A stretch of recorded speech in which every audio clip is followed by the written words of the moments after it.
Donald Ross sets the tone with a visually pleasing first hole, where an elevated tee presents a picturesque tree-lined landing area.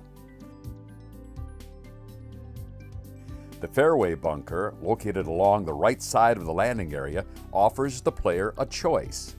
Play short of the bunker and hit a long iron into the shallow green, or fly the bunker and be rewarded with a short iron to the green. Hole 2 is a hint of Scotland. The blind tee shot, a common characteristic found on Scottish courses, is the initial challenge. And the large right-hand side fairway bunker at the top of the ridge must also be navigated. Take care with the approach shot, as the angle to the green is the opposite of a false front. The approach and front of the green slopes away from the golfer, causing an aggressively played ball to skip forward and run to the back of the green.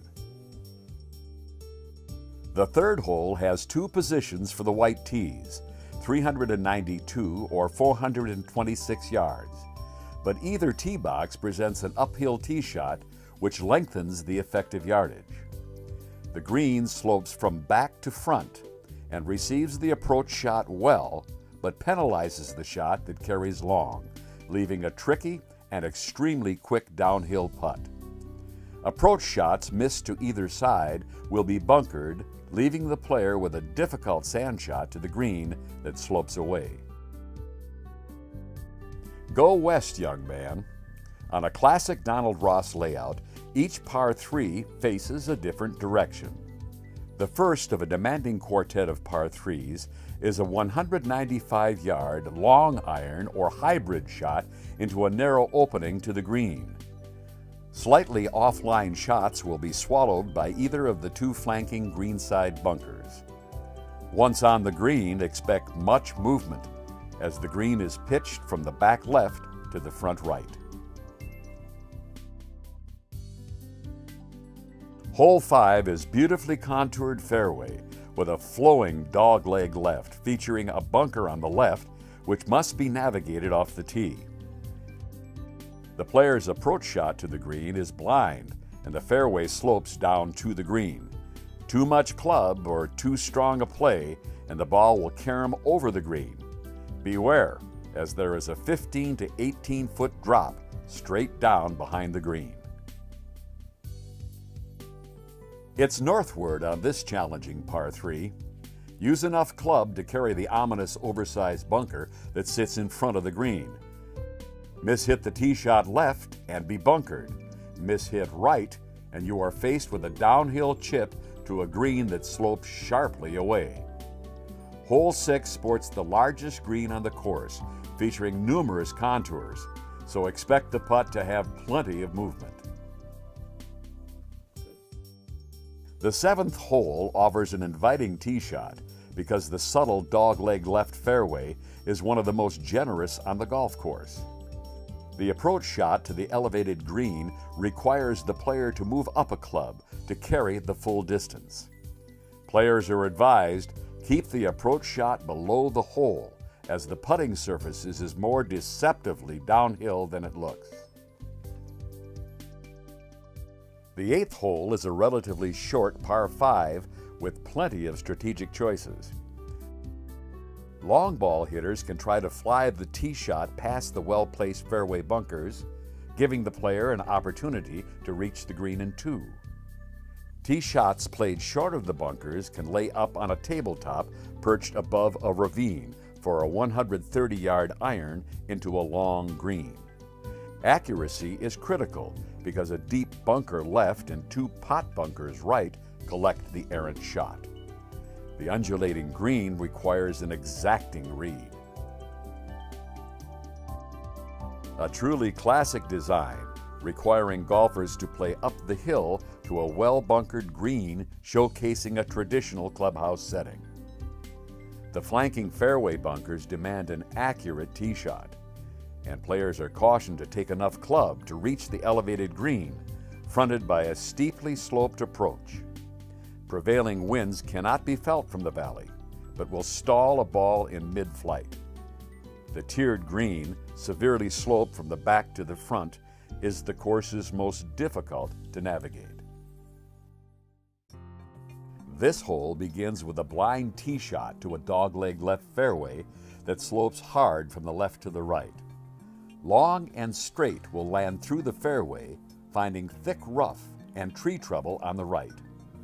Typically, the player will have a short iron approach to the most narrow green on the golf course. Bunkers on either side of the green collect errant shots. Sand shots from these deep bunkers present very little putting surface to work with.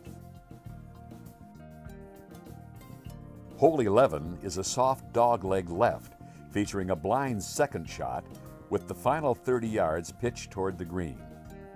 Players who hit their shot off the tee along the right side will face a murderer's row of mature trees that force a punch-out.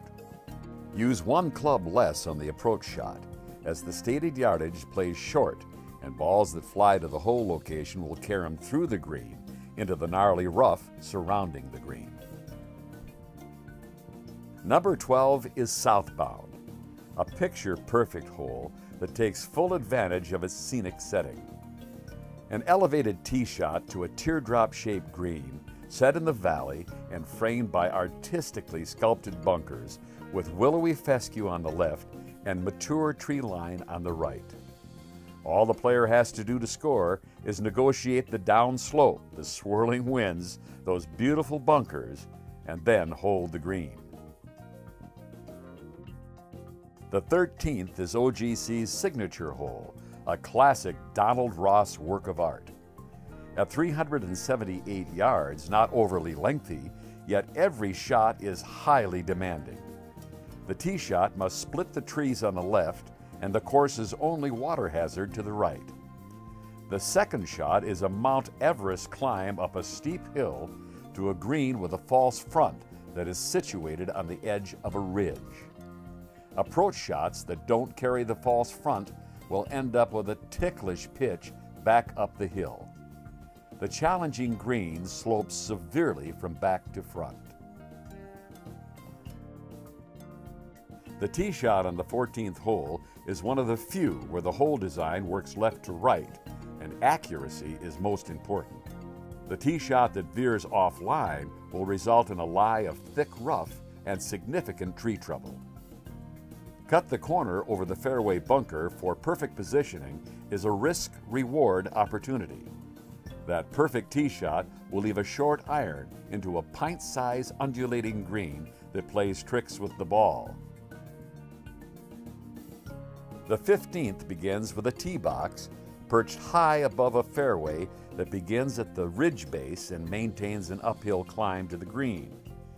Tee shots must be played down the left side, as the fairway slopes severely from left to right. Take an extra club on approach, as an uphill lie will add loft to your club. The inclined saucer-shaped green makes a straight putt a rare occurrence. Hole 16 is a sweeping dogleg left with a significant fall-off left and uphill trees to the right.